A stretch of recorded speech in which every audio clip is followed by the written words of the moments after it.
નમસ્કાર, નવપ્રવાહ ગુજરાત ન્યૂઝમાં આપનું હાર્દિક સ્વાગત છે। હોળી ધૂળેટી પર્વને ધ્યાનમાં રાખીને વડોદરા જિલ્લા કલેક્ટર દ્વારા મહત્વપૂર્ણ જાહેરનામું બહાર પાડવામાં આવ્યું। વડોદરા જિલ્લા કલેક્ટરશ્રીના જાહેરનામા મુજબ સિનોર તાલુકાના દિવેર, માલસર, માંડવા અને બરકાલ સહિત નર્મદા નદી કાંઠાના વિસ્તારોમાં નાહવા પર પ્રતિબંધ મૂકવામાં આવ્યો છે। આ નિર્ણય ખાસ કરીને હોળી ધૂળેટી દરમિયાન મોટી સંખ્યામાં લોકો નદી કિનારે એકત્ર થતા હોવાથી સુરક્ષા અને જાનહાનિ અટકાવવા માટે નિર્ણય લેવામાં આવ્યો છે। નદીમાં પાણીનો પ્રવાહ ઊંડાણના કારણે લોકો ડૂબી જવાની સંભાવના હોવાના કારણે વડોદરા જિલ્લા કલેક્ટરશ્રી દ્વારા આ પ્રતિબંધ મૂકવામાં આવ્યો છે। સિનોર પોલીસ પ્રશાસન દ્વારા નાગરિકોને અપીલ કરવામાં આવી છે કે તેઓ જાહેરનામાનું પાલન કરી પોતાનો અને અન્યનો જીવ સુરક્ષિત રાખે।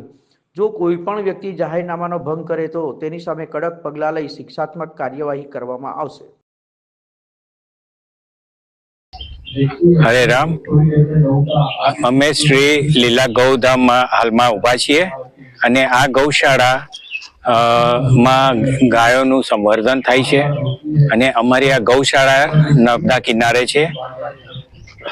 બરકાલ ગામે નર્મદા કિનારે આવેલી છે અને અહીંયા પણ બધા જેમ હોળી અને ધૂળેટીનું પર્વ મનાવે છે એમ અમે પણ મનાવીએ છીએ, પરંતુ નર્મદા કિનારાની આસપાસના ગામો અને બધા જે લોકો દર વર્ષે જેમ પર્વ હોળી અને ધૂળેટી ઉજવે છે તો એ પર્વ ઉજવ્યા પછી લોકો નદીમાં સ્નાન કરવા જતા હોય છે અને સ્નાન કરવામાં ઘણીવાર પાણી ઘણું ઊંડું હોય છે અને જાનહાનિ થવાની સંભાવનાને ધ્યાને લઈને કલેક્ટર શ્રી વડોદરા તેમજ પોલીસ પ્રશાસને પણ પ્રતિબંધ મૂક્યો છે અને એને ધ્યાને લઈને નર્મદા કિનારાના પણ જે પણ ગામ છે એ લોકોને અમે અપીલ કરીએ છીએ કે જે કલેક્ટર શ્રીજીને સૂચના આપેલી છે એનું પાલન કરવું અને નર્મદા કિનારે કોઈ નાહવા નહીં જવું અને ખૂબ સારી રીતે હોળી ધૂળેટીનું પર્વ ઉજવણી કરવી અને આ જાનહાનિ ન થાય એ માટે બધાએ ધ્યાન રાખવા અમારી અપીલ છે।